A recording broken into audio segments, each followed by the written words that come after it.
Clean سرور کونو مکان کے پیارے ویر ہر سنی کے پیر مولا علی سے سوال کیا گیا، اے مولا کائنات حضور کی آواز کے بارے میں بتائیے، حضور بولی کیسی بولتے تھے؟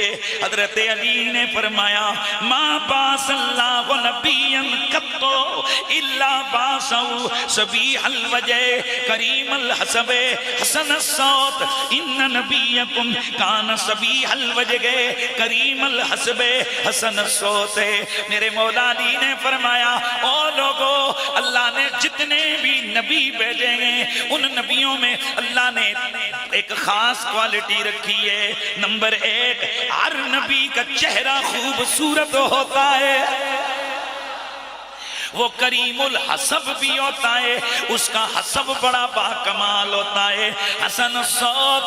اس نبی کی آواز میں کرختگی نہیں ہوتی، اس نبی کی آواز میں کوئی گڑبڑ نہیں ہوتی۔ اللہ نے ہر نبی کی آواز کو بڑی میٹھی بنایا ہوتا ہے، اور ہمارے نبی کا چہرہ یہ تو صبح کا سویرا تھا، ہمارے نبی کریم الحسب بھی تھے اور حسین الصوت بھی تھے۔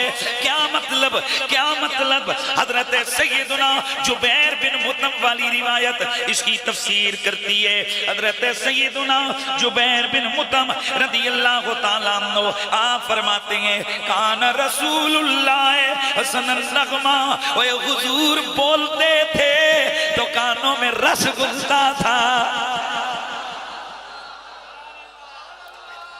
حضور کی بولی ایسی تھی کہ کانوں میں لذت محسوس ہوتی تھی۔ حضرت سیدنا حضرت معاذ التمیمی رضی اللہ تعالیٰ عنہ آپ فرماتے ہیں خطبنا رسول بلکہ پہلے ایک اور روایت حضرت برہ بن عازب والی روایت سنا دو۔ حضرت برہ بن عازب فرماتے ہیں قرأ رسول اللہ فی العشاء والتین والزیتون فلم اسمع صوتا احسن منو۔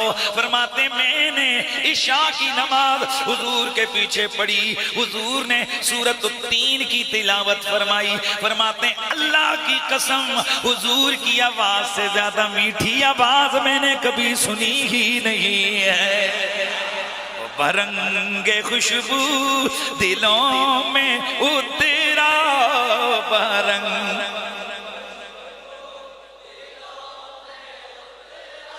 ہے کتنا دلکش۔ میں پھر کیوں نہ بات کروں امام اہل سنت، امام عاشقاں، قبلہ دل و جاں امام احمد رضا خان فاضل بریلوی کی۔ انہوں نے میری نبی کی ہر ادا کو اپنے کلام میں بیان فرمایا۔ آپ کیا فرماتے ہیں کہ اس کی پیاری فصاحت پہ بے حد درود، اس کی دلکش خطابت پہ لا، اس کی دلکش بلاغت پہ لا، اس کی باتوں کی لذت پہ لاکھوں درود، اس کی باتوں کی لذت پہ لاکھوں درود، اس کے خطبے کی ہیبت پہ لا۔ بھئی کوئی زبان خاموش نہ رہے، جھوم کے پڑھ لو۔ اس کے خطبے کی ہیبت پہ لا، وہ زبان جس کو کل کل کی کل جی ہے، وہ زبان جس کو کل کل کی کل جی کہیں،